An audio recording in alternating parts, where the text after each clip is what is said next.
Ladies and gentlemen, welcome to the Heavyweights Podcast. In one corner, standing at 6'3", 290 pounds of solid chicken wings, Dustin Urban. And this corner at 6'7", 280 pounds, the one, the only, Big Daddy Nick Klein.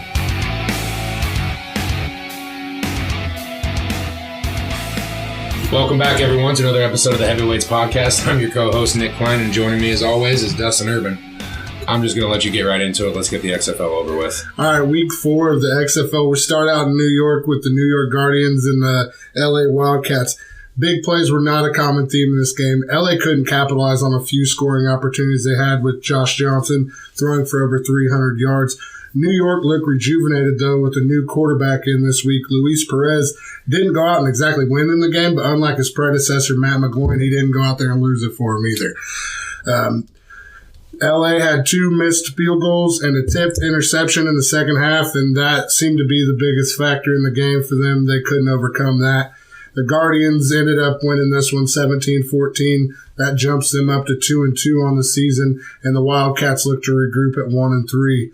Then we go to the Seattle Dragons versus the St. Louis Battlehawks. Another big turnout, though, for St. Louis this week.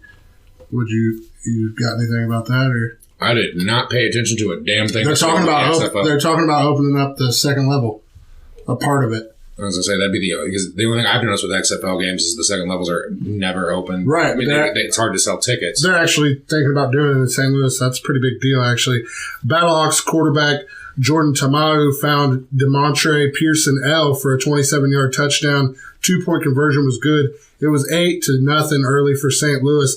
Then, later on in the second quarter, Battlehawks running back Keith Ford had a 13-yard touchdown play on an option. That 2-point conversion was unsuccessful. That made it 17-3 St. Louis at the half. A quarterback change for the Dragons in the second half from Brandon Silvers to B.J. Daniels gave the Dragons a spark, but it wasn't enough. B.J. Daniels from South Florida? Yeah. Hell yeah. Remember that name? He ended up having like 80-something yards rushing in the second half. Dude's built like a brick house. But the insertion of B.J. Daniels wasn't enough to overcome the deficit built by the Dragons in the first half. They ended up losing this one 16-23. St. Louis is now 3-1. Seattle falls to 1-3. So we'll see what Seattle does at quarterback going forward. I think Daniels is probably an answer there, though, because Silvers looks like shit. I would assume so. I don't know if you've seen Silvers, but he's pretty bad. And then we had the Dallas Renegade versus the Houston Roughnecks. Landry Jones put on a fucking shit show over that game. We did see because me and you were at Hooters together because we had just left the combine, and I looked up and I was like, "Oh, Landry Jones, that's your 3rd interception in the first quarter." Yeah, you are still trash. He threw 3 interceptions in the first quarter. PJ Walker had another okay game this weekend with 2 passing touchdowns, but his favorite target, Cam Phillips, just got shut down this week by the Dallas defense. Despite the rough start by Dallas, they battled back, and to start the third quarter, they made it 21-20 heading into to end the third quarter, they made it 21-20 heading into the fourth. Then in the fourth quarter, Houston's defense stepped up once again. Edmund Robinson's got a strip sack on Landry Jones. Robinson then returned it for 12 yards for a touchdown, making it 27-20. Houston outlasts Dallas, undefeated at 4-0. Houston now. Dallas is now 2-2. Then the heavens have opened up for the Tampa Bay Vipers. They played the DC Defenders this week. They ran the ball all over DC this week with Devion Smith from Michigan and Jaquez Patrick. They both ran for over 100 yards. Was Patrick Rogers? Yeah, no, Jaquez Patrick, just that. Both ran for over 100 yards. You're thinking of Jaquez Rogers. Yeah, my bad. But anyways, Cardell Jones struggled again, going 9 for 22 and 72 yards and interception. He was replaced late in the second half. Tampa Bay routs DC 25-0 for their first victory of the season. The Vipers are now 1-3. The Defenders slide to 2-2, and that's now 2 back-to-back blowouts for the DC Defenders. So it's just one win. The way Cardell Jones has played in the last 2 weeks, it's not surprising. Right, and that Cornelius guy, they looked to find a quarterback after Brandon Flowers or whatever his name was, dropped off the team because he wasn't happy with his use. So that's all we got on XFL for week 4. Oh, thank God. I mean, That's good for the league. I'm glad St. Louis, they deserve a football franchise the way it was ran out on them, but it's okay. Just like I said last week, they've got to get better quarterback play. And like they did the right thing getting Cardell Jones and Landry Jones, the names in there. But clearly the best player has been P.J. Walker. For sure. Nice to see B.J. Daniels get another shot. But what I was more concerned about this entire weekend, and it started last week, we talked about it, was the Combine. It ended on Sunday. We were there. The DBs and safeties we got to watch, on-field drills, the 40s. It was pretty good. A lot of surprises overall. Did you end up coming up with the 5 biggest risers list? Because I did. I had my biggest winners of the week and biggest losers. Okay. The same thing. Same thing, yeah. I'm going to start off with, I don't think anybody had a better week than him, than Tristan Wirfs, the tackle from Iowa. I was honestly surprised. 6'4" 3/4", I think is what his height ended up being. He came in at 320, but 34-inch arms, which shows he has enough arms to pop to keep separation so he can shut out and play tackle. But he stole the show. I mean, he started off, he ran the 4.85 40. That's one of the fastest we've seen in the recent years. Especially for a guy that's plus 320. Yeah, but where he set the records was he set the record in the broad jump at 10 foot 1 inch. And then he set the vertical at 36.5, but the broad jump he tied. Yep. They've been recording this since 2003. It looked like he could play guard, and I still think he could always bounce into guard, but it looks like now his ceiling's at that level of an at least elite left tackle, maybe right side, but at worst it looks like now he's going to be an all-pro guard. Yeah, I mean, I think this solidified him for sure in that top 7 to 4 range right there. So we'll see what happens with the rest of the players. All right, go with your next guy. That's who I had first. Second, I went with Isaiah Simmons. He ran a 4.39. He had a 39-inch vertical leap, 11-foot broad jump. He stole the show with his athleticism. He didn't do the drills really, but he did a lot of the measurable. Didn't need to. He just kind of showed up and said, "Hey, look, here's my I'm a bad motherfucker. I'm the best athlete on the field." You think about this 10 years ago, maybe not 10, maybe 15. He shows up at that height, that weight, that speed. He's a tweener, and he probably falls. He is the he is the prototypical. I think after this weekend, he's going to probably move number 1 on my big board over Chase Young, and that's no disrespect to Young, but to move that fast, he now shows that there's no reason why he can't play slot corner, safety. If he wanted to, he could probably add 15 pounds of bulk, move down on an outside 7 technique, and play on the edge. He is wherever the hell you want to put him. A defensive coordinator is going to have a field day. And the fact that, like, a lot of people are talking about him dropping down to 9th or 10th. I think he moved into the top 5 with this performance. I don't know about that because, Okuda. I like him at New York possibly, for sure. Yeah, but they needed offensive line help for 10 years. They need every fucking thing, man. I know. Defensive side of the ball, offensive line. Yeah, and they do. But, Gettleman's always shown that he wants to, especially when he was in Carolina, he wants the beef up front on both sides of the ball, kind of like what Ballard does in Indianapolis. I hope that he shouldn't fall, but I think he is the best player in this draft. I didn't have him on my list just because to me he was already the number 2 player on my big board. So he might have. He was number 2 on mine too, but I had him going 9th to the Jaguars. I feel like he popped up into the top 5 for sure. Yeah. See, I went with the next one is a different. We talked about Chase Claypool last week. There's 2 receivers since 2003 that are over 6'4" and 230 pounds that have run a sub 4.5 40.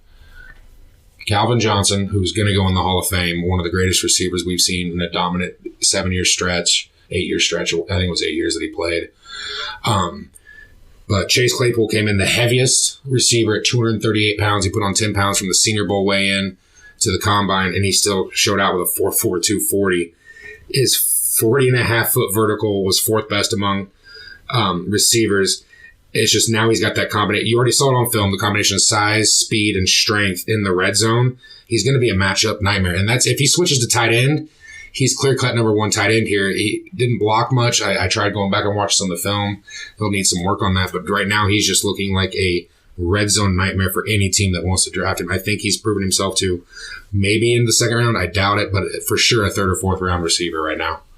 Yeah, I could see that for sure. I with my list, I kind of kept it with like the top guys. I didn't really go too. You're not going to like my next 3 picks. I'm not disclaiming anything you're doing. I'm just letting people know what I was doing with my list. Yeah. I went with Mekhi Becton. 6'7", 365.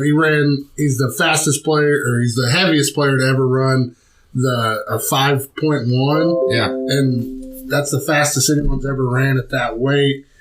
And he stole the show for the linemen. I mean, besides Wirfs with his record setting, but the other biggest standout of the day was him with that 40 time. Oh, agreed. I mean, that's my boy. I mean, I sat here and said it a couple weeks ago that he is my number one tackle prospect.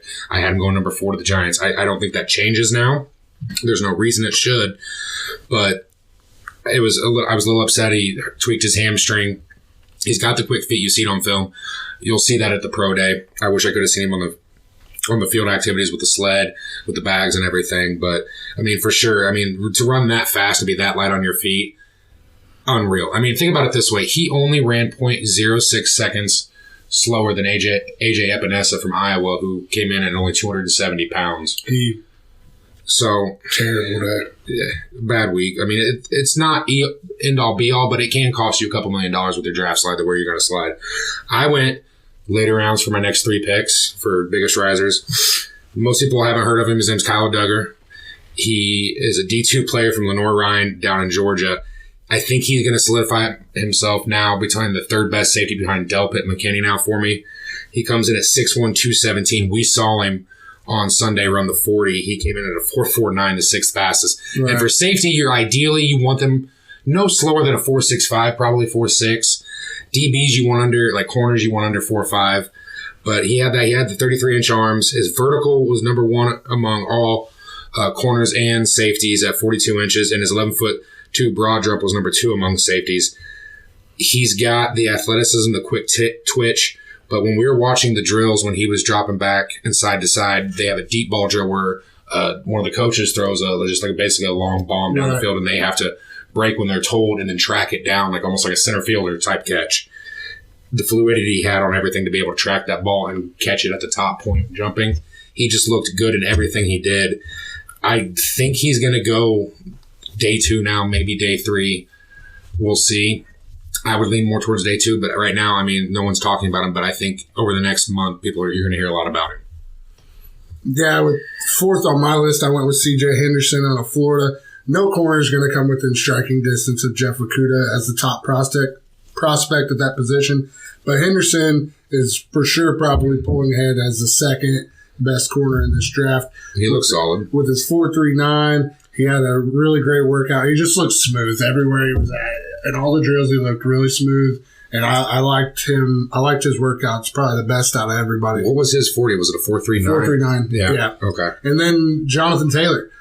He also ran a 4.39, and at 226 pounds, I didn't think he was going to run that fast. I don't know what you thought he would do, but I thought he was like 4. Yeah, and I was reading fours, maybe a 4.5 even. I saw some scouts say he looks stiff in his running. I went back and looked. I don't see it as much.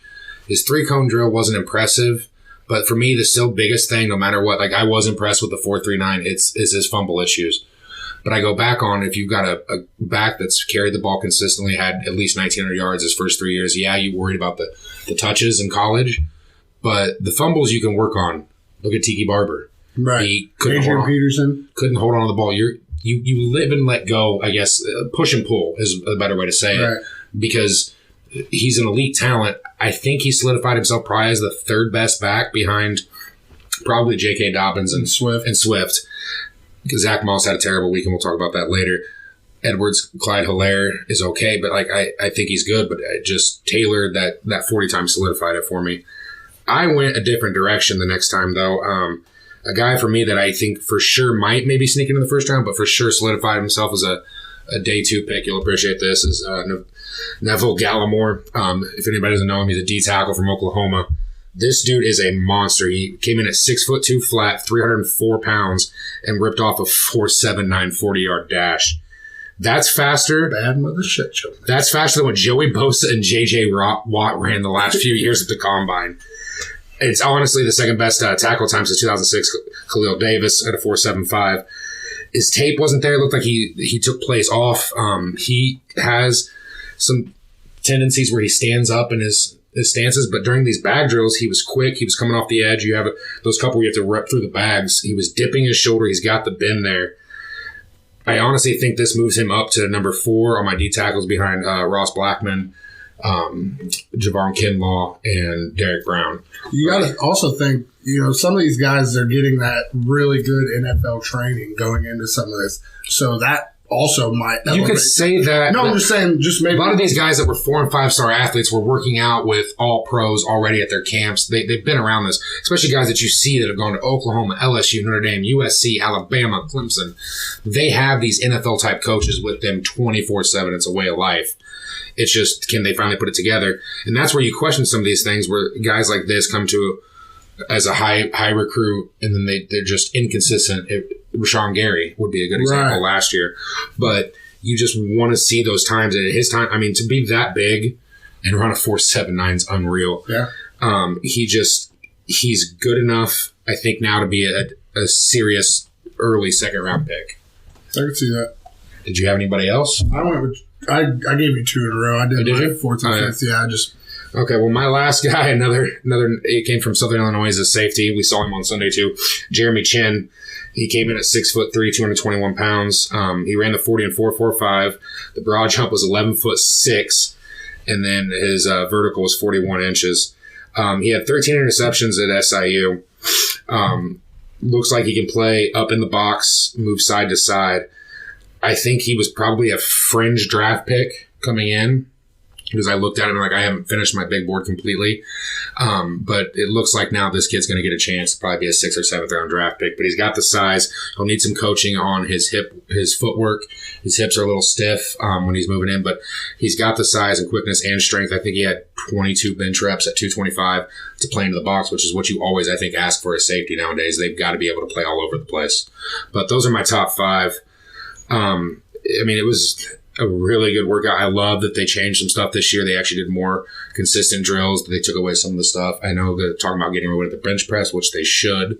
I think the only position it really pertains to would be offense and defensive linemen. Yeah. Because it's not be-all, end-all there. You want to do these... Maybe linebacker. Why? I mean, you could do other drills. They rush the passer a little bit, some of them. Who gives a shit if you can bench press 225? No, I'm just saying, it's something you can do a weighted sled or something, or shed blocking. I mean, it's got to be something different. It's just, it was nice. Losers, yeah, it was just nice to see different things. Go ahead with your first biggest loser. I went with Cameron Dantzler, cornerback out of Mississippi State. He did all right in some of the other drills, but he ran a 4.64, and that's not good for a corner. We'll see if he can do better at his pro day, but he's going to have to move to safety because he can't even play slot with that speed. He was probably going to be taken 2nd round, 3rd round fringe, but he probably moved himself back pretty good with that one. Who do you got first? Jalen Reagor. I loved his film at TCU. He battled injuries last year, new quarterback play. Explosive with the ball in his hands on film. Great punt returner, great kick returner. Would be great in the screens. Like you want him at I think he's came in at 5'11". So you're thinking the perfect X-type receiver. Put him in the slot, move him all around, jet sweeps, everything. He comes in and he runs a 4.47 40. I know that's fast, and I know we're splitting hairs here, but I expected mid 4.3s, maybe low 4.3s, or to compete with Henry Ruggs. He didn't look fast when he was running. He got off to a slow start, and granted, his pro day he'll probably run faster. Everybody usually does, but his 7.713 cone drill was the 4th slowest among wide receivers, and when you're drafting an X receiver, you want them quick twitch, get in and out of breaks, make people miss, and that's where that explosiveness is going to come from. Randall Cobb type guy. Yeah, I think he's still good, and I could be wrong, but to me, all this solidified is that he's not going to go in the 1st round, but he might be a steal, middle of 2nd round. Yeah. So that's who I went with. I went with AJ Espinoza at my 2nd. He ran a terrible 40. I don't think he benched very well either. What do you have his bench press down? No, 17. Yeah, he only had 17 reps, which isn't the worst thing, but he's a defensive end. He's dealing with some big tackles all the time. He might have to slide into like a 3 technique or something. I wouldn't say D tackle. D tackle, man. You're talking about putting on. He might have to put on like 20 pounds, but that's who I have. But he's slow as fuck for a defensive end. Yeah, and he was going to have to play with his hand in the dirt. I had Epinesa as my number 2 as well. Think about this. I looked it up. 5 offensive linemen this past week had faster times than him. All weighed minimum 39 pounds more than him. Yeah. I know 40's not end-all, be-all. Like, you're more concerned on your 10-yard split, your 20-yard split. He could still be a bad motherfucker. I'm not saying that. I'm just from... But hurt himself my a lot biggest with concern, these the concern was, though, is when he did the on-field drills, he couldn't bend. He looked stiff in his... He's falling down over his feet on that lane drill. Yeah, he looked nervous, and maybe that's part of it. But for me, he's out of the first round now. He's got to be. You don't see guys in the NFL anymore that are going to be an edge rusher running 5-second 40s. But do you put 15 pounds on and move him to the 5 technique? I know you said 3. Yeah. But do you move him to the 5 technique and then you rotate him on each end? Because he was strong enough on film against the run.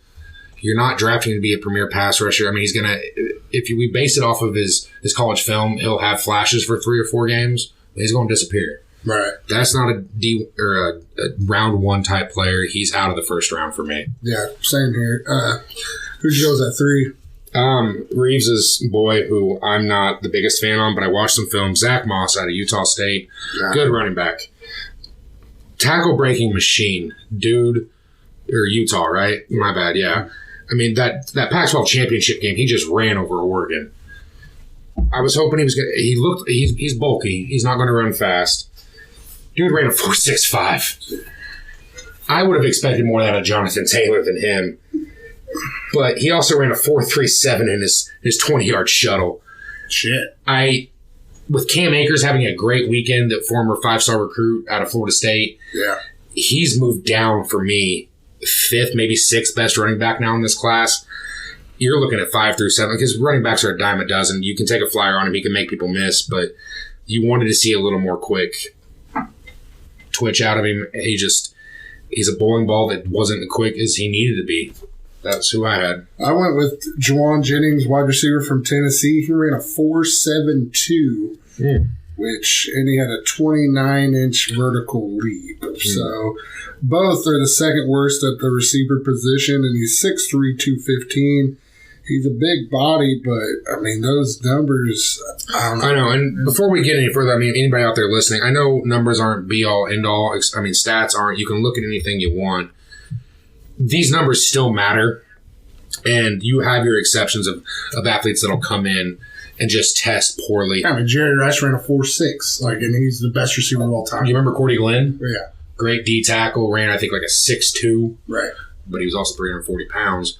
But he was great for a few years for the Ravens. Right. But for a lot of these guys, like you're naming a guy that was a fringe guy, it's going to matter. That little extra effort is going to be the difference between you making the practice squad or you making the roster or you're out of the league and you're going to the XFL and then you're strip sacking Cardale Jones because he sucks ass. But for my 4th guy, I know I focus a lot on this cornerback group. I know it's not as deep. It looked a little better at times, but there was some guys that came out that just flat out shouldn't have. You have this every year. For anybody that doesn't know, when you declare for the draft, you can go to the NFL draft panel before you decide to declare, and they give you a grade. NFL usually puts the grades, at least rankings, on their website, like at a point system. It has nothing to do with their round grades. But Stanford Samuels, who was a 5-star commit out of Florida State at corner, was considered 3rd or 4th round grade, and he decided to come out because Florida State's been in turmoil since Jimbo Fisher left. This dude came out and ran a 4.65. He's got to play safety at this point, but he's not a good tackler on film. He struggled moving his hips in any direction, looked stiff. I mean, we even heard when we were there on Sunday, Deion Sanders was like, boy, you just got to relax. Right. And then he ran that second one. He ran, I think, the 4.65 again, and Deion's like, he's a safety. Yeah, you ain't cutting it for me, man. Yeah. I don't think he gets flat out drafted now. That's how bad his weekend was. A lot of people had him 5th or 6th round. I looked up. He's not probably going to. He'll get a preferred walk on, but I mean that just or not a preferred a rookie mini camp invite. He'll probably get invited to training camp. Maybe he can latch on, but it's just unfortunate. Drafted free agent. Yeah, it's just unfortunate. You see a guy like that could have come back one more year. That's where I think the NFL needs to widen it. I think they should. I don't think that speed's changing though. No, but what I'm saying is the NFL needs to change it to where you can declare, but then you can come back after the combine for certain ones. I know that's a little iffy just because you invest so much into this, but for number 5, who do you got? Actually, I'm still on number 4. Oh, my bad, man. Jalen Elliott, safety out of Notre Dame. He ran a 4.80, the second worst 40 among defensive backs.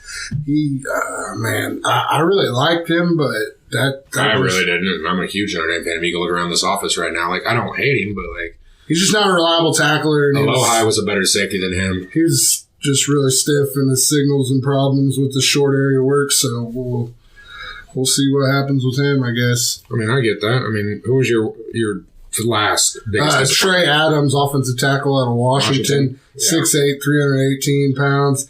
He ran a 5.60. That's not terrible. But it was the worst of any player at the combine. Yeah, I know. He's too tall. He's also had some injury issues in the past, so that kind of really hampers him too. He'll probably be one of those guys. He was on the fringe of being in the 4th, 5th, 6th round, somewhere in there, and that probably is a little higher than that.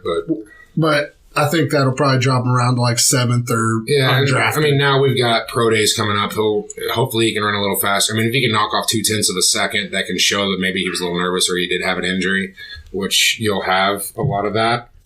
That's exactly what happened to my next player. He's actually having surgery. Laviska Shenault Jr., wide receiver out of Colorado. A lot of people. I think I even had him my first mock draft at the end of the first round. I think going to the Packers. I don't see it anymore. Again, I didn't expect him to run like I did Jalen Reagor, but I wanted like 4.5, 4.48, 4.52. Came in at the 4.58, 40. Like I said, I wanted to see 4.48 and up. Likely cost him a first round. He looked stiff. And then they found out that he had that injury. He's going to have surgery on the broken foot. Maybe that's part of it. It's just, I know he's, I want to say 6'3", 210, 215, but I don't, he hurt himself more. He should have just been like a lot of the other fringe first-round players or for sure first-rounders that were like, you know what, we're going to sit out. Let's do the pro day. It's under my conditions. You know exactly what you're going to do. You still have another month before you're going to get it to come out. One question, with his surgery that he's having, isn't he having a surgery? Mm-hmm. Is he going to be able to do his pro day? No, okay. But he could have. But he could have skipped it all. You see it every year, though, these medicals, when everybody comes to Indianapolis, they find problems that, you spend an entire day with doctors and it's test after test after test after question family history to find any certain little problem. And it's probably a good thing you catch it now because he'll be ready by rookie minicamp, I think they said. But, it's just, you get back to what you want to do. And I think if any more, we're going to turn to the direction. If you're a top 15 pick, you probably shouldn't do anything at the combine. Go and weigh in. Do your measurables, do your interviews, everything else. Let everybody else come to you at the combine. Your pro day. Your pro day. Okudah, he had no right to be out there on Sunday, didn't he? He didn't hurt himself, but he very well could have hurt himself. He didn't run great in the 40, but once he did the on-field drills, you saw why his footwork, why he's... Right, he looked amazing. But yeah, I was surprised he was still going out there. Like, Isaiah Simmons shut it down after the 40. Okudah struggled in the 40, I think. And then we seen him fall on that drill, and they said he hurt his neck or something. I thought it was his knee. Yeah, it was just the recovery pass. It was just falling to the ground. He was trying to make a play. He's competitive as shit. I know you love Simmons. I like Okudah, but who was your favorite player after this weekend after seeing everything? I'm going to go with Tristan Wirfs. I think he helped himself more than anybody. I'm going to keep banging my chest on this Mekhi Becton. No one that big. They're right there. They're right there for me. 36-inch fucking arms, dude. This dude just is prototypical left tackle. At worst, right tackle. He just can't slide in and play guard. Yeah, it's fine. The guy that actually shocked me a lot was Jalen Hurts. He definitely helped his draft stock. Yeah, he didn't have a bad day. He didn't have a bad weekend, but where do you play him? Do you draft him? He's going to be a backup quarterback. That's fine, but I wouldn't say like... He's a project guy. You keep him around for 3-4 years, and maybe he becomes something. Yeah, going on biggest surprise, I could have went with Taylor running that 4.39 or Claypool. Biggest surprise for me would have been Wirfs, though. If we're talking about that, Wirfs just... I didn't think I knew he was athletic, but I didn't think he would test out in high school. He was the first true freshman ever to start offensive line in Iowa, which is saying something. That's almost a big deal. Like Wisconsin, but... I mean, he looked like he could be a day one starter at left tackle. Maybe, but I mean, for worse now, I think coming out of this, you got to go with your 2 top tackles in this. Have got to be Wirfs and Becton. Wills didn't do anything. Wills didn't hurt himself. No, but Andrew Thomas didn't hurt himself. Josh Jones didn't hurt himself. He didn't blow anybody away. Wills. Andrew Jackson had a decent, but he wasn't close to their talent. So I think those are probably the top 2. Favorite late round steal, though. I love doing this stuff. Did you even think about like a late round steal after having a great weekend? Not really. I didn't go into that too much. I didn't think so. I was going to go with Tony Pride Jr. Oh, yeah, actually. Jonathan Peoples-Jones, receiver from Michigan. I really like him. He'll probably, in any other draft, he'd have probably been a second, third round pick, but he's probably going to go 4th, 5th round just because of the plethora of wide receivers in this year's draft. But look for him to be making plays for a team next season. I mean, there's so many receivers in this draft. Like Claypool, you can get late. Peoples-Jones. I mean, you're going to be able to get a day 2 or a round 2 or round 3 type guy later on, just because of everybody's going to start drafting on needs, and there's just wide receiver class has probably 25 to 27 capable players to play in this league for the next 4 to 5 years minimum. My late round steal, though, was Tony Pride Jr. Yeah, he looked good. Film watching, because I'm a big Notre Dame fan, I watch every Notre Dame game no matter what. I was just saying, combine, he looked good. Yeah, he would get beat in film. He'd look lost at times, but he got to the Senior Bowl. He had a great week of practice, showed that he could actually tackle one-on-one in coverage. Had that interception in the game. Yeah. I think he came in and solidified himself, I got something stuck in my throat, as a 3rd or 4th round pick. Among corners, he was both 4th in the 40 to 4.4 and the 3 cone at a 6.94. He looks a lot better than what he did on film, so you get some more coaching. Now, his junior tape was a hell of a lot better than his senior, so we'll see. Maybe he was drawing the stronger assignments because you had Julian Love leave Notre Dame 2 years ago, who was a little better than him, but he looked really good. If he's somebody's 2nd or 3rd corner, he'd fit in well anywhere, probably. Well, I think with that 4.4 speed, you can do. Now, I wouldn't say a slot corner, but you could do the 2nd corner, put your faster corner in the slot, because you see a lot of teams now as their best corners coming to the end. In the slot, yeah. Unless you have like a Jalen Ramsey or what Akuda's going to be, or Patrick Peterson, where they're just, it doesn't matter who the hell you put over them, they're going to shut them down, or Marcus Lattimore. But he had a great week. So what do you think? Is it question of the week time? Or? Yeah, I could talk about the combine all day. It was great. I'm ready for the pro days, but yeah. Questions of the week. I think you guys are going to absolutely love this new intro. Check it out. Yeehaw! Damn about them questions of the week, Travis. You have them questions, then we have them answers. It's time for the questions of the week. All right, so our first fan question: should the Bears sign or trade for a veteran quarterback? Absolutely. I am not on the Mitchell Trubisky bandwagon. You can bring in, I wouldn't say he's a veteran. You could bring in Mariota to challenge him. You could trade for Andy Dalton, which they've already shown interest at the combine. I know Ryan Pace is stuck on this just train of, I traded up one spot to get him. He's my quarterback. I took him over to Deshaun Watson. And you got to just be able to say you're wrong sometimes. Yeah, and it's okay to say that. You don't have a first-round pick. You're not going to get anybody this year that you're going to like. You could try to take ease in the second. Help.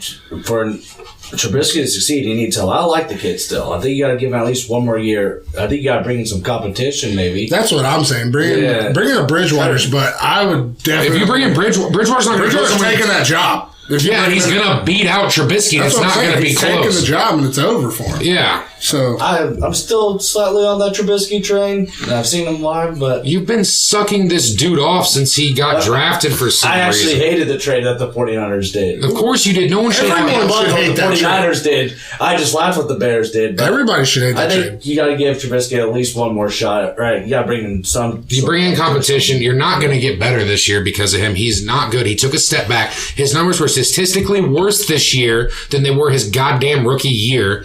They've tried giving him help. Name who he throws to, besides Allen Robinson. They signed the tight end from the Burton Eagles, has been trash. which disappeared. But he was good in his second year. Yeah. He was a fucking money maker for him the second year. They've got David Montgomery. They've got He's still got to prove himself a little bit. I mean, I like where the kid's He was a rookie. Oh my god. Dude, go to the next question for the. All right, Trubisky's not the answer. I promise you. He is the answer. Ask any real Bears fan that question, and Trash Bisky isn't what they want. But is Jordan Love still in play for the Colts? You saw how athletic he was. You're going to look over the 20 touchdowns, 17 interceptions. That's going to keep getting repeated. He replaced 9 out of 11 starters on that offense in his second year at Utah, or this last year from 2018 at Utah State. He's got the mechanics. We'll see how he throws at his pro day. I think he ran a 4.6, 4.40. He's fluid there. He looked good in drills. He's got the hand size. He's got just the typical frame, the athleticism. I think he has a potential to be better than Herbert. It's just, how is this going to shake out? We'll know more here in the next month.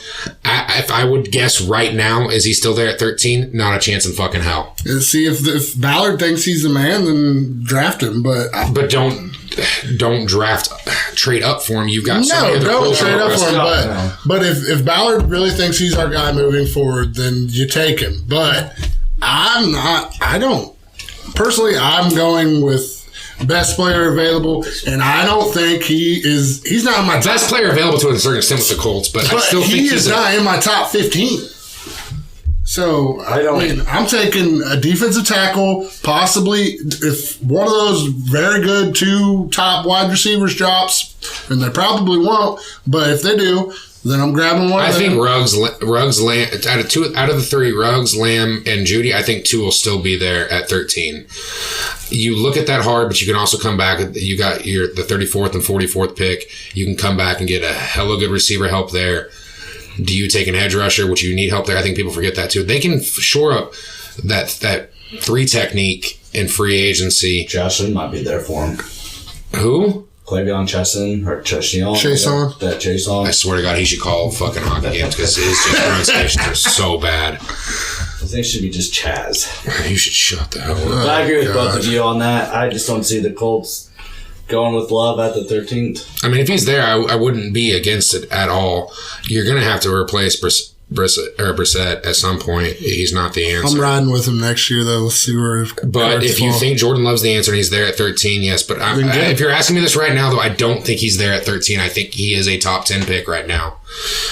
Next question, though, I actually really liked. And by the way, anybody out there, keep commenting on our Facebook posts, our Twitter posts. Follow us on both and just keep giving us more questions of the week. It actually helps. The next question, though, do the Detroit Lions draft a quarterback at number 3 or trade down to collect picks in order to try and win now, since the current staff is so connected to winning now because they're afraid to lose their jobs? That's kind of a 2-parter. Bob Quinn, though, put feelers out again at the Combine. I've read some things, interacted with some people on Twitter that I used to work with and that I knew. Quinn has no intentions of trading Stafford. That was all false. That's unfortunate because they could get a lot out of him, but I get why you want to keep him. But just too much dead money at the end of the day. They also don't want to draft a quarterback there at 3. I think you should strongly consider it because Stafford's not getting any older. But you have the chance to trade back here and get an overhaul. I know you want Okudah. Darius Slay, you're probably going to trade. But you could come back a little bit. Someone's going to get a quarterback. The Giants can get a C.J. Henderson or something. You can get Isaiah Simmons if you come back a little bit. You can get so many positions. You can. If you come back, say, the Chargers get nervous. Carolina, Matt Rule decides for some reason he wants to draft who he wants, or you get someone like Oakland who might want to trade Derek Carr. They've got 2 first-round picks and come up, and they might want to get Tua. They might want to get Justin Herbert or Jordan Love. You've got the potential there. I say trade back if the offer is good enough, which I think it will be. The whole Washington's going to consider all options, just blowing smoke off everyone's ass right now. There's no chance in hell they're taking a quarterback. They even talked about Dwayne Haskins has been in the building every single day. They're working on getting the ball out quicker. Rivera loves his mechanics. He just wants him to make quicker reads, but he's been working with him. It's been great. I just don't see any chance in hell, though, that they don't trade down if it's a really good idea, because you can't turn that type of deal down. And the number 3 pick usually gets traded down. The Colts were fortunate enough a couple years ago to trade down with the Jets, and we got an overhaul for them. Yeah, well, if they get the right deal, trade back. But if not, stay there, pick the best player available, move on. I like Okudah, but I mean, it's really hard now for me to sit there and not take. Since I get that you're going to have Darius Slay, you're probably going to trade him, and having a lockdown corner is probably more important than having a player that can play in every single position. Because I guess this would be good. It just popped into my head. Julius Peppers, who was supposed to be this type of player, who is a solid player now for the Giants, is great. But what you want is that Jabril Peppers. You said Julius. The big ass defensive line. Oh yeah, my bad. That dude was a freak anyway. That's a Hall of Famer. What the fuck? Jabril, my bad. Jabril out of Michigan. He can play corner, can play safety. You can put him on. He's a plug-and-play defensive player that's supposed to make plays, right? Isaiah Simmons is a better version of that, in my opinion. It's kind of hard not to put him in that fucking area. I'll hit you if ever I want. Go to the next question. Any chance that Justin Herbert will fall farther than Love and land to the Colts at 13? I mean, hell, there's always a shot at that. And Justin Herbert could have a shitty pro day, but He's not going to have a shitty pro day, but I hope to God. I think Love can go higher than Herbert, but I don't want him at 13. He's not coming to the Colts. He's going top 10 too, probably. Yeah, the leadership he had questions with, which Ballard and Reich preach and preach and preach about a locker room fit. He apparently fixed it. You don't fix that shit in 1 year. He looked like he could be a little crybaby bitch. I could be wrong. Cut your fucking hair. Sunshine, whatever. I don't care about that. But it's just, is he that type of leader? He still struggles in a lot of aspects. He can't make reads quick enough. He holds onto the ball a little too long. I don't see him being a good fit for what Reich and Ballard have preached, because if he's there at 13, trade. Tampa Bay wants a quarterback. Trade with Bruce. Go back down one more spot. Get a 3rd-round pick out of it, because one spot in the first round that late, you aren't getting a 2nd-rounder out of that, but just pick up another pick. I think it's possible. For that question, though, let's wait on the pro days. Let's wait on free agency. That's going to play a bigger factor than anything else right now. And now a word from our sponsor. All right. If you haven't heard about Anchor, it's the easiest way to make a podcast. Let us explain. It's free. There's creation tools that allow you to record and edit your podcast right from your phone or computer. Anchor will distribute your podcast for you, so it can be heard on Spotify, Apple Podcasts, and many more platforms. You can make money from your podcast with no minimum listenership. It's everything you need to make a podcast in one place. Now download the free Anchor app and go to anchor.fm to get started. And make sure you listen to the Heavyweights Podcast. I'd like to thank Anchor to sponsor us again. I know that we've been able to reach a couple new platforms, but the moment I've been waiting for all night, we've got a new segment called Would You Rather. And if you enjoyed our last segment intro, this one is by far my favorite. I'd like to thank you, Urban, and our buddy Travis, who's here tonight listening to us. Thank you for recording this. Please enjoy this, and let's get into this new segment. Oh yeah, it's that time of week again where we throw out 2 blind stat lines and let you pick the player you would rather start. Would you rather? Well, that sets the mood. Of course it does. Anytime Travis talks like that, it's going to set the mood for me. All right, so we decided to come up with a new segment. Well, I came up with this just because I wanted to spitball stats. I know stats aren't be-all, end-all. You can manipulate stats however you want to argue your point usually, but they are a good indicator of how well a player is doing. So what we're going to start doing now is every week I'm going to come up with a few players that could be starting for a team. Maybe it's free agent that they could sign because we're at that time of the year, or just anything like that. And I'm going to ask Urban and then anybody else that's sitting here with us in our office here. So for the first one, we are going to have player A and player B. Player has a 60.9% completion percentage, finished the year with 18-6 touchdown interceptions, 6.6 yards per attempt, and 10.8 yards per completion. Player B, 60.8% completion, so 0.1 lower, 24-8 touchdown to interception ratio, 6.6 yards per attempt, and 10.9 yards per completion. So they're almost identical. The only stat I wanted to throw in there was player B's sack percentage which I forgot, was about 2% lower. The sack percentage is based off every time they drop back, how many times do they actually go to the ground. So you can factor that in. But what do you think for player A and player B, guys? I mean, I'd have to go with player B just off of touchdowns. You know, it's hard not knowing who it is. I mean, touchdowns can be flawed too, but yeah. I got player A for having a 2% sack. No, his was higher. I mean, still he gets sacked more is what I'm saying. Yeah, player, still having 18 touchdowns. So that's the reason why when a player can go down more. Yeah, sure. Okay, I mean. Oh fuck! All right, so I'm player B. He's player A. All right, so I did this for the Colts. I figured that was probably Brissett at player A. Player A is Jacoby Brissett. Player B is Tom Brady. Oh fuck yeah! I'm player B. Really? So if you're the Colts right now, you'd rather sign player B? So that's where this comes in. I mean, there's no chance. No, I'm keeping Brissett. I would keep Brissett. I'm Brady keeping Brissett if I know, but I don't know that. So before. Yeah, I mean, it's kind of eye-opening, but I mean, I know there's some talk of Brady coming here. There's no chance. He's not fucking. But I know some players are like, they want Brady here for, he brings more than just those stats. But anybody that's looking at those numbers, I mean, only 24 touchdowns for him. The yards per attempt and yards per completion for me are a big indicator of how well you're doing in this league, and both were in the bottom 5 in yards per attempt and yards per completion in the NFL. That's not a good sign. And to only complete 60% of your passes, this isn't 1995 anymore. Right, 85. 65. 65 should be the bar that you're going to set. Like, obviously, I'm not asking him to be a Drew Brees or anything like that, but it's not where it needs to be. That's pretty low for Tom Brady, too. Yeah. I mean, with player A having just a very slight pass completion percentage and being sacked more, I'm gonna roll with player A. Which I was a little surprised about. We know that Colts offensive line's a little better, but Brissett tends to hold on to the ball a little more. And Brissett didn't play a few games too, so just that's two games. One. I thought it was 2. He missed Miami, went out against Pittsburgh. Okay. So it was only 15 games, but the 18-6, that's okay. I mean, but it's almost identical, which I was surprised. All right, you guys ready for question 2? Yep. All right, player A, 66% completion percentage. He had 288 yards throwing per game. His yards per attempt were 7.1 yards, but his yards per completion were 11.8. He was sacked 5.4% of his dropbacks.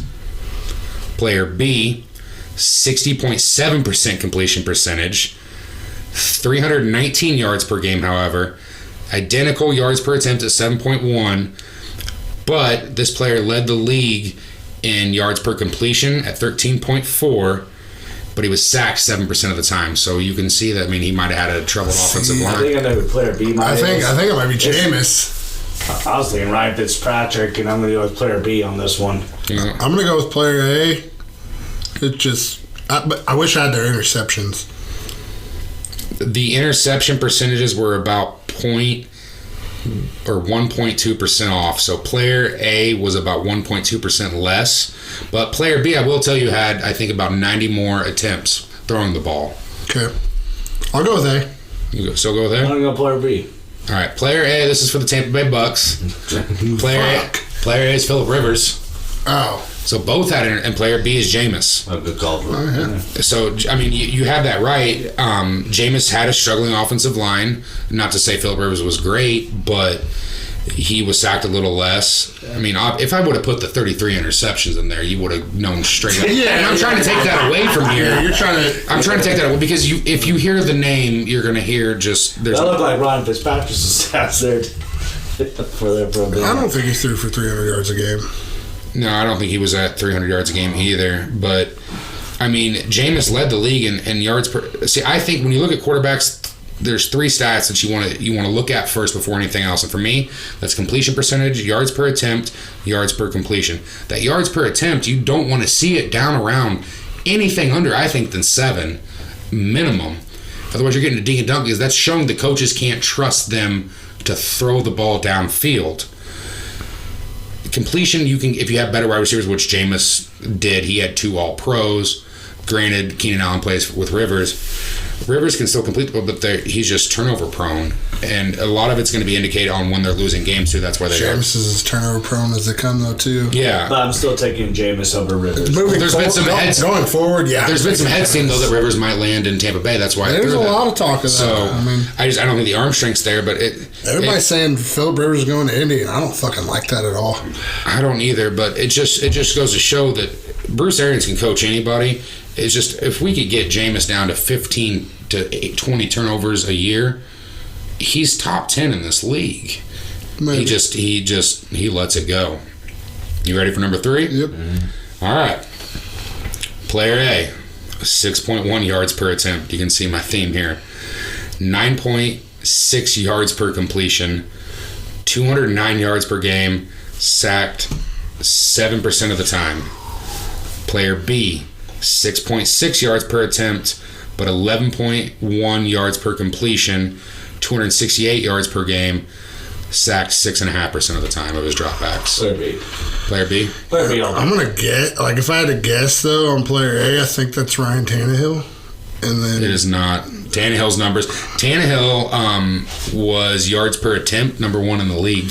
I was just going off of the sacks, but Tannehill wasn't sacked as much as goddamn Darnold. But they did play Mariota too a lot early, so yeah, I'll go with B. Just the yards per or what stands out for yard per completion for sure. Sack percentage is higher for player A, but All right, that's who you ready? So I'm glad you're choosing player B, right? Yeah, fuck yeah. You're choosing player B. Yeah, unfortunately. Bring Andy Dalton to the motherfucking Bears. Because player A was the worst quarterback in the league last year, and fucking Mitchell Trubisky was dead last in the league in completion percentage, dead last in yards per attempt, dead last in yards per completion, second to last in yards per game. He got hurt. Excuses. But you just chose player B. Andy Dalton was hurt. Mic drop. Andy Dalton was hurt too, motherfucker. And playing behind just a terrible offensive line. But Dalton's got weapons for days. Who? Dalton. Better weapons than what the Bears have. He had Tyler Boyd this year. Auden Tate. And who does Trubisky have? Allen Robinson. David Montgomery. Tyreek Cohen. Running back for Cincy. Taylor Gabriel. Mixon. Joe Mixon. Yeah. I'm taking Montgomery over Mixon. If you're going over last year, I'm talking the dual combo. Probably I'm going to take Chicago with a better offensive line.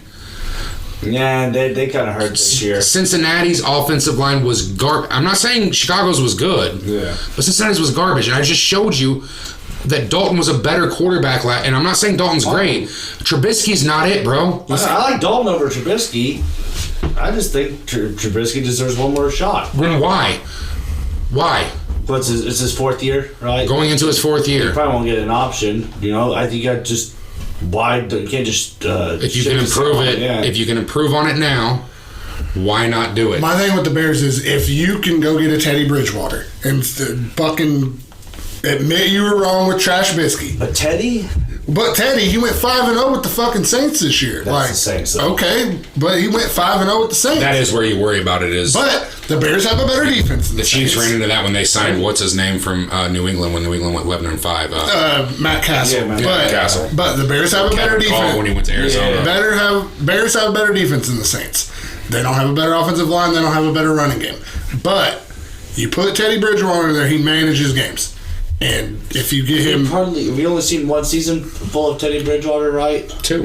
Is it 2? Did he play 2 full seasons in Minnesota? He looked good when he was in Minnesota, man. Yeah, just like that horrific... He wasn't a world beater. No, I liked him in Minnesota, but with that knee, I don't know how... I'm still shaky on that knee, and, it blowing out completely. Dude, that's been 3 years ago at this point. You can't just harp on that. The full season on it, you don't know. He's set 2 years behind Breeze, and he was out a whole year. You pay him the money. You have a problem with Jalen Smith at this point? No, that guy's all right. He's not asking for $30 million. He's asking for fucking somewhere between 22 to 28. But how long term though? For fucking 2-3 years. 2 years guaranteed. I bet you he gets a 5-year deal. But he might. But I'm saying if he goes to the Bears, you can work it into your contract. What's guaranteed, the opt-out clauses. But what I'm just getting at is this is the whole point of this segment. Right, go to number 4. Yeah, because I just showed you. All right, so the last one we're going to do, this is a draft question. Would you rather draft? These are 2 quarterbacks that could have been drafted this year or years past. So one could be drafted this year. One of them was a few years ago. Quarterback A, a 100.0 QBR rating. He was 51.5% completion percentage when throwing 20 yards down the field or more. A 56.2 completion percentage when he was pressured inside the pocket, and 9 yards per attempt, which college is a little different than the NFL, obviously. 9 yards is good. I mean, you want to see at least 8. Player B, 109.7 QBR, 50% completion percentage, 20-plus yards down the field, 54.5% when pressured in the pocket, 8.5 yards per attempt, and the yards per attempt when they had a clean pocket. So, started off, Urban. Who would you rather go with? It's hard, but I'd go with B. Okay. I'm going B. You're both going B? Yeah, QBR just... This is college, though, which is, by the way, anybody else, it's just different metrics. Well, that's also player rating, but this is I pulled this off of a different website. This wasn't Pro Football Reference. I actually saw this on Twitter. All right, release the names. Okay, so player A was drafted 3rd overall 2 years ago. Sam Darnold.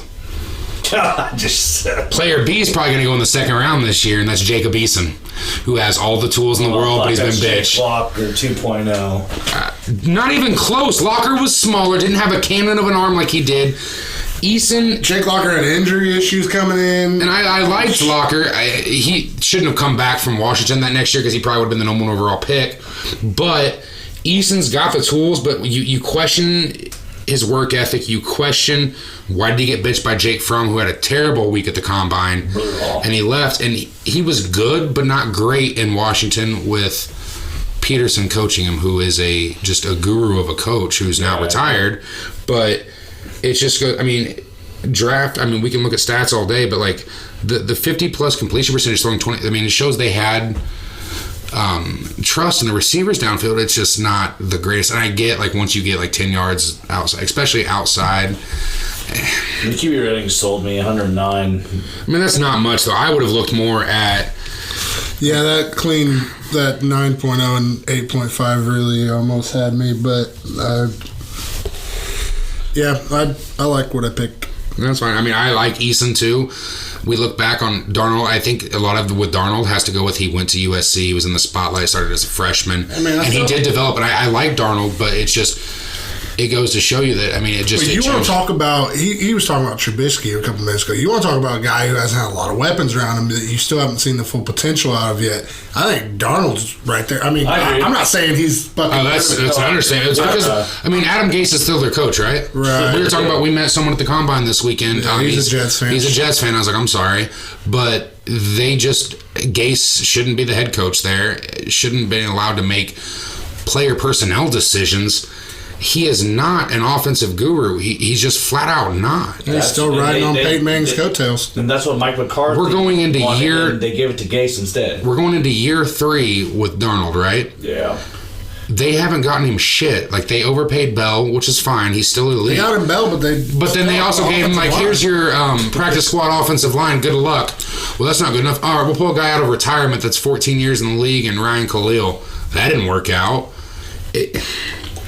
That 7-9 record is not 7-9. They played a lot of really bad teams. Yeah. I mean, it's the same. They lost to a lot of bad teams. Yeah, I mean, they're not the worst team in the league. They're the Miami Dolphins when Gase was there, bro. Yeah. Get used to 7-9, 8-8, 6-10, maybe 9-7. Maybe close to that playoffs, but you ain't getting in. Oh, you almost got it. It's like just the tip. I like the tip. All right, so we're going to move on next. We're going to finally get to our player breakdown. So we're going to do the AFC West and the NFC West. We'll start off with the AFC West. We've always been starting off with the AFC.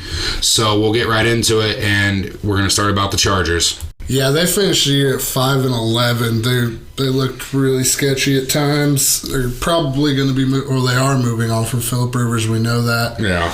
They got $49 million in cap space moving forward. Their biggest free agents, though, Melvin Gordon, Travis Benjamin's one of them. He's not that big, but he's a good third option. You got Hunter Henry, Michael Schofield, Lance Kendricks. There's a handful, and Austin Eckler. Mm-hmm. So, I mean, they got a lot of questions there. They're gonna have to solidify they're gonna have to pay one of those running backs. The other one's probably gonna be gone. I don't see them keeping both of them. Probably draft another one. It depends on what Eckler commands. I know that on Pat McAfee's radio show last week, they had the Chargers GM on, and he had stated that they were talking in serious talks with three of them to extend. I would assume, off the top of my head, that would be Hunter Henry, Melvin Gordon, because they want to bring back, and then Michael Schofield. Yeah. Eckler, you can probably bring back on a smaller contract deal. You might be able to find somebody like him in the draft, though, too. Mm-hmm. They've got some questions. Where do they go in the draft at 6? Do they find Rivers' replacement? They have the mode to win now. You've got two good start for your receiving core. You have one really elite and who is underrated, and then you've got someone who hasn't shown up to their potential, Mike Williams. Yeah. Sorry, I was talking about Keenan Allen. Keenan Allen's very underrated. Yeah. But yeah. Your offensive line needs some help. You could go tackle right there. You could probably get the second, whoever doesn't go first, if the Giants take Mekhi Becton or Tristan Wirfs. You can get the either or. But at worst, Wills out of Alabama. Yeah. Or you could solidify, the guard depth in the second round. Maybe get Ruiz to play center. Michigan. Yeah, out of Michigan. But you thought you were going to take the next step forward. I know a lot of people had them in the Super Bowl this past year. Rivers took a step back. They got off to the slow start. Offensive line took a step back. I love Dan Feeney. And then you got Forrest Lamp on the other side. Forrest Lamp out of Western Kentucky. Dan Feeney was a stud at IU. Didn't give up a sack his last 2 years. They've got some building blocks there. They've got a really good defense. And Ingram, Bosa, and James. Yeah, Derwin James really like him. And Denzel Perryman's a good middle linebacker. He's getting a little older, but he's just that old school physical, can hit you in the mouth. They're not far away. They've got $49 million in cap space. That's 14th overall. I think. Question is quarterback. Biggest question for them is quarterback. Who's going to be under center next year? I mean, they've got Tyrod Taylor as their backup. You could roll with them, but then you're basically just saying, I think you're willing to be mediocre. 8-8, maybe 10 wins. Yeah. They have all their draft picks. They even have an extra 4th rounder. So we'll see what they can do. They're in a really interesting team. They're a really weird spot right now. Do you say your window's still open and do you go for it or do you pull back? You've got some young pieces, obviously Bosa and James. You could ship off Keenan Allen, which you don't, but you could let Hunter Henry walk, who struggled with injury issues, but he's looked damn good when he's been healthy. It's just, like you said, it starts at this one more than other teams. It starts and ends all who the replacement is next year. And we'll know more in about a month when they sign these free agents. And at 5-11, 6 of those losses were the division. So they lost every game in the division. So, did they really? Yeah, you don't see that very often. No, and 2 years ago, or 3 years ago, sorry, it wouldn't have been last year. They played games super close, kind of like the Colts, and they finished with 5 or 6 wins again, and they made the leap forward. Rivers had a decent above-average season 2 years ago. Last year he was a little below. So, like you said, it's going to be what they can do with this quarterback position. Yep. You're not in a bad spot. The second team, though, I think they've got a quarterback, but John Gruden doesn't know. The Raiders, they finished, 7-9. They looked a lot better in their second year, though. Yeah, and I love Mike Mayock. You could really see the improvements in that team. Mike Mayock is making this roster better. Their free agency list isn't as bad as I thought. No. They've got the two I think they should look at is Darryl Worley and Carl Joseph. Yeah. I think they let Carl Joseph walk. He took a step back last year, but he can still play in the box. He was a former first-round pick. I want to say West Virginia, but I guarantee you I'm wrong on that. Yeah. Yeah, I think I am. But they got $50 million to spend. What do? They need wide receiver help, though, first and foremost. Yeah, biggest issue on the team. Cornerback help. They traded away Garen Conley, their first-round pick, to the Texans mid-season. They can go in so many different directions. They've got the the 12th overall pick and the 19th. Yeah, 19th.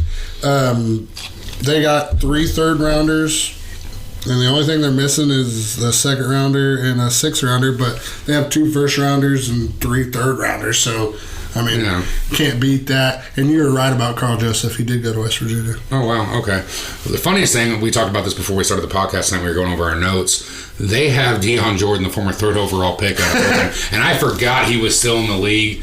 This dude just, another reason we talk about the combine, you can test out of this world. You can be a physical freak of an athlete, but if you turn on the tape and you don't see much and you just see potential, you should kind of lean away. I mean, the fact that the Dolphins traded up, I believe, to get him. I think they might have. I don't know for sure. No, I'm pretty sure they traded up to get his ass from like 6 or 7. Unreal. I looked, and he was getting the veteran minimum this year. I think they made $585,000. I think he had one like okay year, I think, and that was it. I wouldn't even say that. I just remember he only played 3% of the snaps. No, I wasn't talking about this year. I was just saying. I think in his career, he's had like one okay year where he could be like, oh, I can see the potential, but then every other year. So if I'm the Raiders, I'm going there at 12. I'm taking the best receiver I can off that board. At 19, I'm looking at linebacker help, cornerback help. You know, C.J. Henderson might be there, Christian Fulton, A.J. Terrell might be there.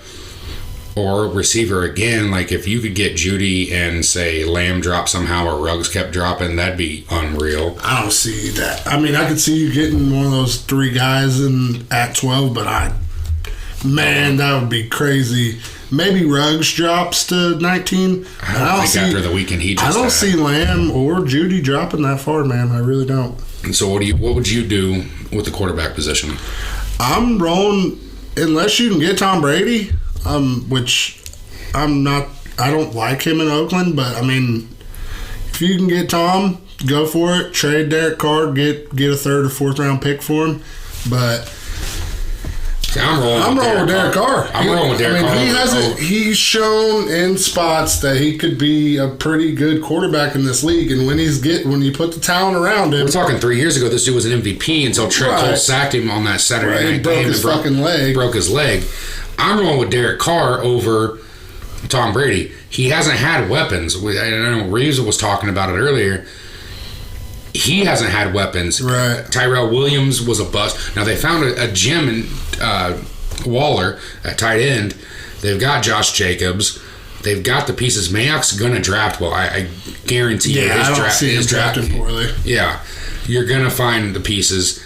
I'm rolling with Derek Carr for at least another year. You can go on after that and figure it out. But for now, you've got a top 15 quarterback in this league, and you've got a roster that's probably not going to compete for the division because you are in the same division as the Chiefs, but you've got a playoff-ready roster that's building, and you're building depth and competition, and you've found some great picks over the last few years. Yeah, I agree. But moving on to the team that finished second in the division was the Denver Broncos. They were also 7-9. They have a few questions on the defensive side of the ball, what they're going to do. You know, they're probably going to franchise tag Simmons. And then with the trade today, they traded for A.J. Boye from the Jaguars for a 4th round pick, which is a hell of a steal. I'd take that all day for them. Just makes you scratch your head wondering what Jacksonville's doing. They're giving away possibly 2nd, 3rd best player on the team. But Chris Harris, cornerback, he's pretty much stated he doesn't want to come back, but maybe with getting a Boye in there, maybe with, depending on who they draft, maybe he likes the direction of that team and comes back, maybe on a team-friendly deal, but it's going to be his last time to get paid, so one of those teams with more cap space. Chris Harris is gone. He wants to go to a winner. They're gonna franchise tag. Elway already said Justin Simmons, they can't come to a deal, which they have to. He's one of the better safeties in the game. The only other player I saw that they should really consider looking at for their free agents, obviously I'm talking about top players, is Derek Wolfe, their former 1st round pick. But they've got Chubb and Von Miller still. his snap percentage was down to only 48% or 53% this year. Yeah, but you can bump Derek Wolfe inside. He plays a lot of that next 5 technique, 3 technique, somewhere in there. I would look at that. I mean, to solidify your defense, Vic Fangio, we know he's a defensive guru. That's where his bread and butter's at. The more interesting question here is, in that first mock, I had them getting C.J. Henderson. Yeah, and with that trade, it kind of throws that off a little bit, I think. I mean, you could pair him up with Boye, and that would be a hell of a tandem going forward, which might be what they do. But I think with that, getting Boye, they're probably going to go receiver there. I mean, you like Ruggs or C.D. Lamb or Judy. Lock some help. Yeah, and then point someone the opposite side of Cortland Sutton, who had a terrific second year. You need some help probably on the interior offensive line. Running back, you've still got, Philip Lindsay. You've got some help there. Booker's an unrestricted free agent as well. He's hit or miss. Yeah, for now they think Locke's the answer. He was a great later round pick. The fact that he dropped out of the first round still perplexes me, because I thought personally he had better intangibles and tools and tape than Daniel Jones out in the Giants. You don't have a terrible roster. You've got a better defense. They were in some really close games this year. They surprised some teams. Flacco is gone. Or is he still under contract? No, he's not. Yeah, he's not coming back.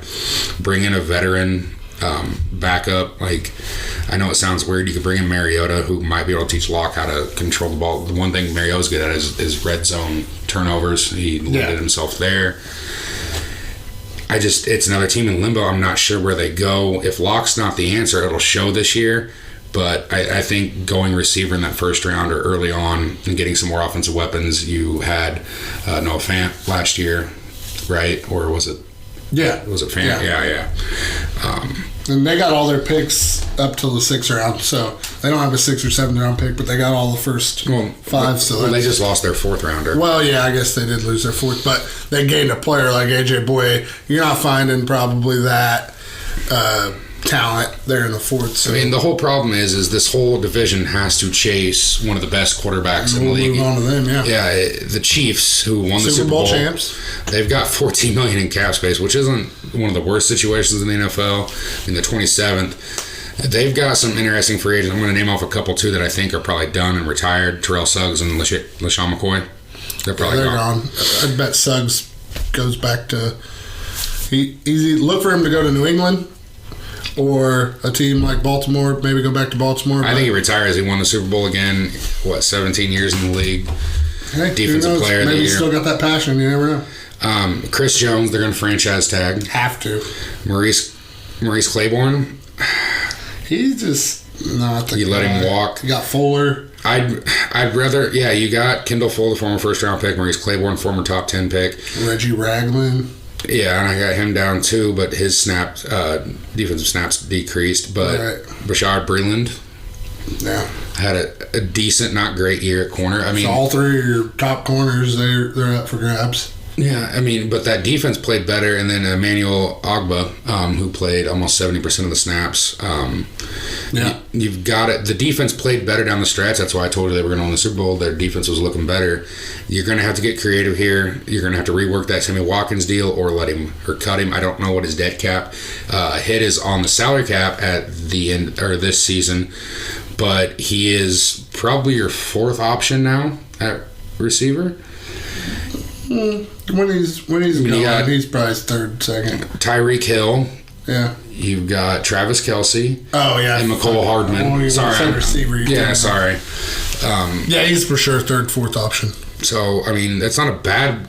Actually, that's a damn good That's a great problem to have. I don't care who you are. That's what you're looking for. Yeah, I mean, I like that. It's just you rework some deals. You've got some great pieces. Running back you need to target in the draft. I mean, I had J.K. Dobbins going there. I think he'd be a perfect fit. Yeah. If you don't want to go there, Hilaire. Swift will probably be there too. Or you wait in the end of the 2nd, maybe the 3rd, you get Hilaire out of LSU. You could get other options there because you could target corner late round 1. You could trade back because someone's going to probably want to come in and take Eason, maybe even Fromm. You build the defense younger there. I mean, you've got Tyrone Matthew still there. in that secondary, that back end, who's been just terrific the last 4 years. They still can't figure out why he's bouncing around from Arizona to Houston to Kansas City. Right. You've got a dominant defensive line. The bottom line, though, is you've got Patrick Mahomes locked up. You're going to re-sign him. He's going to get paid. He's going to be the most paid quarterback in the league. When he's healthy, he is the number one quarterback in this league. I think we can agree on that. Yeah, there's not a hell. He's the best player in the league when he's healthy for sure. They don't have much money, and they've got these holes, but it's a good position to have. So if you were a Colts fan for years, they had to do this. Peyton didn't take the biggest deals. He would rework some stuff, just kind of like what Brady did. But he still was one of the top in the league. But you still knew you had the best quarterback in the league who was one of the most paid, but you knew he made everybody around him better, and that's what Mahomes is going to keep doing. Right. You're going to keep going to the playoffs. And they got their first 5 draft picks, so they're not going to be missing anything. They don't have a 6th or 7th, but they'll be able to fill some holes. Yeah, they're in a good spot. So we'll kick it to the NFC West here. Start out with the Cardinals. I mean, I think they surprised a lot of people this year. They were, I think they were 5-11. Yeah, or 5-10-1. Sorry, they had that tie. But, Kyler Murray, he had looked great. Second quarterback in NFL history. We've said this before on the show. It was one of the questions of the week. But second quarterback with Cam Newton to have 3,500 yards passing, 500 yards rushing in their rookie season. He looked good. I mean, if they could get him an offensive line and get David Johnson back on track, that's one of the biggest head scratchers in the league over the past couple of years. He's due $11 million this year. Yeah, and they said they were not interested in trading him. So we'll see how that plays out. They've got $40 million in cap space. That's surprising because they've been a weaker team the last couple of years. Mm-hmm. $61 million are guaranteed already next year to 5 players. Also, Patrick Peterson's looking for a new deal. As he should. I mean, right, he deserves it. But you've got some key free agents. A.Q. Shipley, you got to bring back. Former Colt, he's bounced around. He's their only really decent offensive lineman. Yeah, he tore his ACL 2 years ago, came back last year, started every game, looked phenomenal. Charles Clay. Yeah, but he's a backup tight end. Yeah. Kenyon Drake, who they traded for. I don't know if he'll be coming back. I think that money they're spending on David Johnson will be the reason. You got some key starters or players that played over 60% of the snaps in Rodney Gutner, Justin Murray, and Joe Walker. You got to see what the deals are like, but those shouldn't be big. You should probably bring them back. But with the getting Larry Fitzgerald back for another year. He already said he was coming back. Kirk looked strong last year. Looked okay. I mean, do you look better than a lot of people thought? Going to the draft, I think the way they run this offense with Cliff Kingsbury, they don't take much stock into offensive linemen. A lot of people have them taking offensive linemen in their first pick. I still think, as of right now, especially the way he looked at the combine, they're taking CeeDee Lamb. I wouldn't be mad about that. Kyler's familiar with him. He's worked with Kingsbury. Chemistry's a big deal. Yeah, and he has got the full. He can work on his route tree, but he makes catches. He separates and looks good. I think you go receive, because I know they took 3 or 4 last year in the draft. Yeah. They all didn't pan out. Their number one receiver was still Larry Fitzgerald, and that's no slight against him. Right. He's still good. He's a legend. Yeah, he's a Hall of Famer for sure, but he's not a number one receiver anymore. Right. You need help there. If you get somebody to stretch that field, get that double team off of him, I mean, there's not a bunch of double teams on him these days, but he's the only one you would double team on their team. If you can get him... Taking the second round, you can take Andrew Jackson out of USC at tackle. You can take the Boise State kid. You've got some other players. There's a lot of options for the Cardinals. Yeah.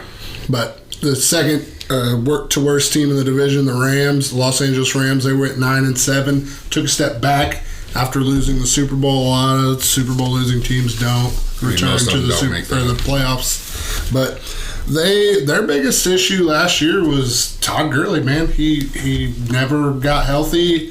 That knee's... Man, I mean, you could factor that into the offensive line. Jared Goff took a step back too. The offensive line took a major step back. Whitworth wasn't. Yeah. I mean, he's 37. Yeah. But so to say the second worst team's a little weird because this is the best division of football still. Yeah. They went 9-7.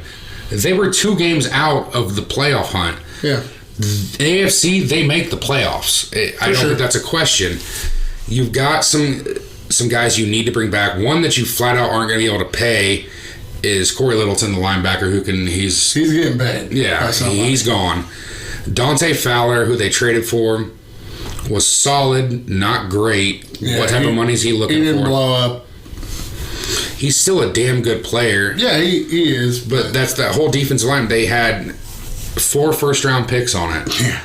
Which is the chemistry apparently to get in the Super Bowl and losing, because we just saw the 49ers do this. You had Dante Fowler, top 10 pick.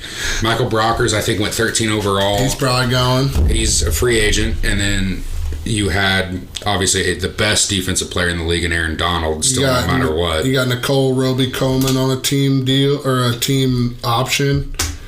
You got how much is his team option? I don't know that number, but then you got Greg the Leg Zerline. I'd look for the Colts to try to bring him in, possibly. No, he'll probably come back to LA.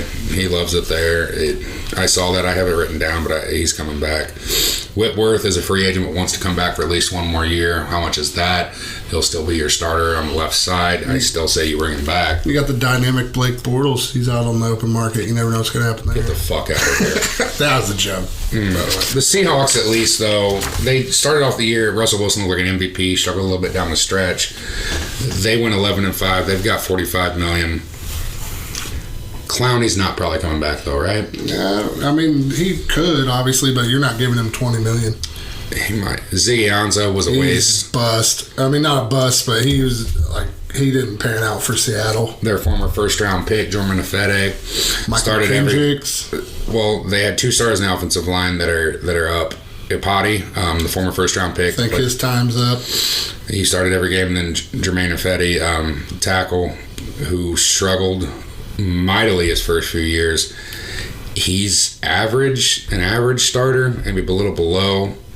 You've got to improve that offensive line still. You're not going to bring back Josh Gordon, probably.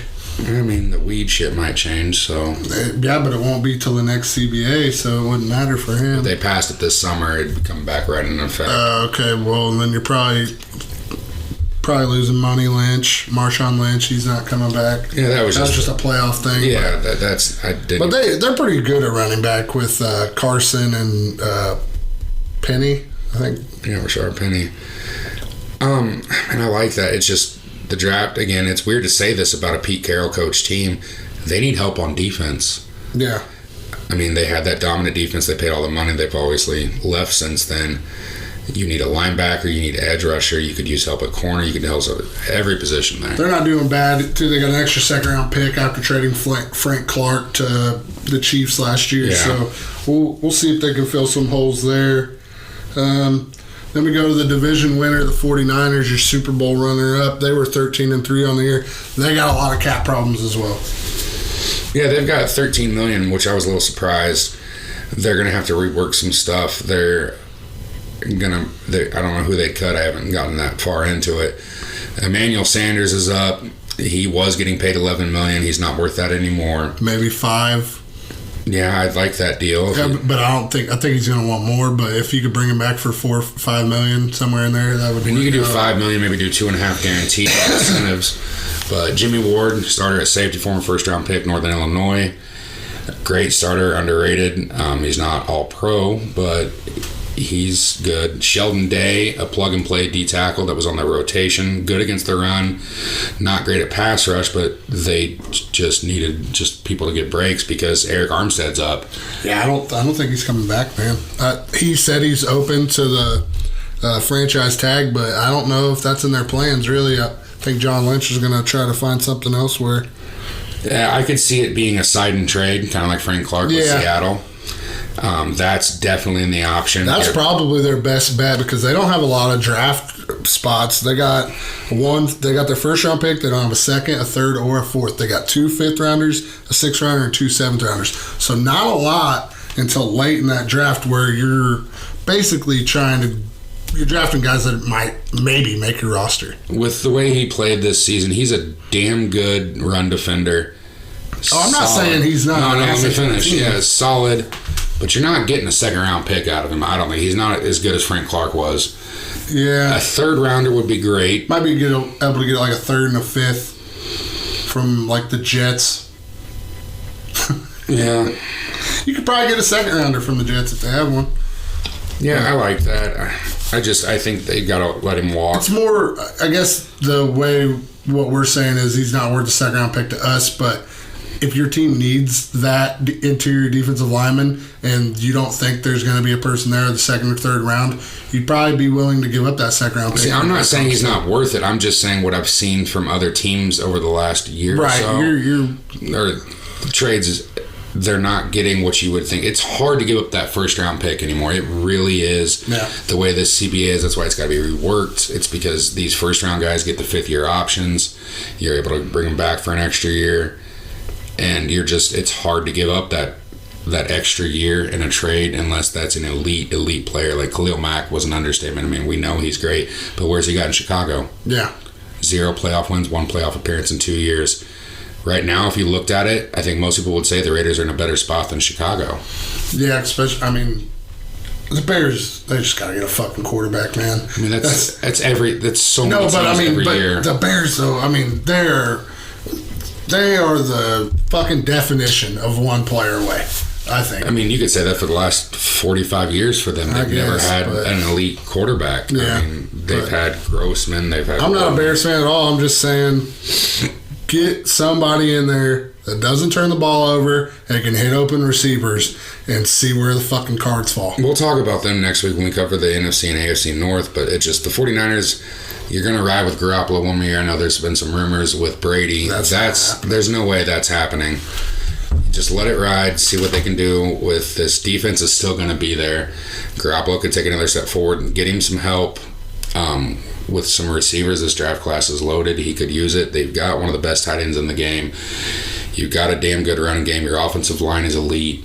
You've got the pieces. Just figure out these little ifs and outs because they should compete next year. I don't think they make the playoffs because it's shown that they usually take a step back. I think it'll be Seattle or LA that get into the playoffs for that division next year, not the 49ers. Yeah, I mean, I could see San Francisco making the wild card. It wouldn't surprise me. Hell, I could see San Francisco and LA being the wild card and Seattle winning the division. Yeah, this division is just so deep. It's really too early to tell, but what do you think about cracking open a 6-pack, Nick? Yeah, let's do it. Let's crack open that 6-pack, and we actually don't have a new segment for this. Well, not a new segment recording. So let's just get into it right now. This is the 6-pack of the week.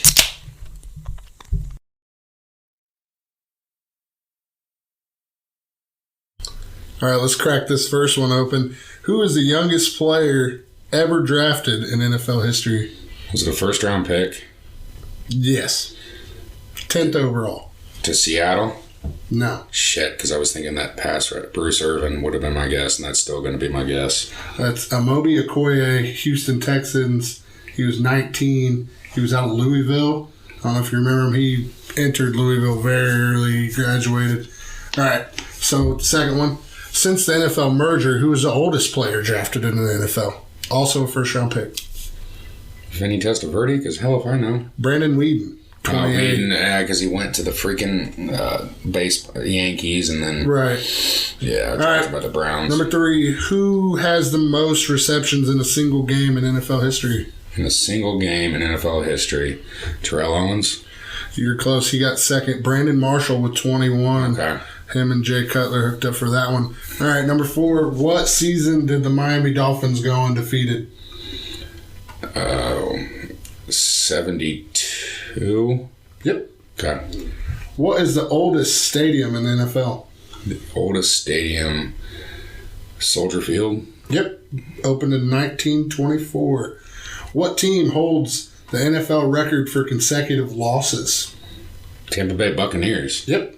26 losses. Yeah, hey, those creamsicles, man. Hey, you finished strong there. And you started off real shitty. Hey, fuck you. Hey, but follow us on Twitter, guys. Heavyweights Pod. Check us out on Facebook. We are also around the same name. But check us out on all the platforms, Spotify, iTunes. Apple Podcast, everything.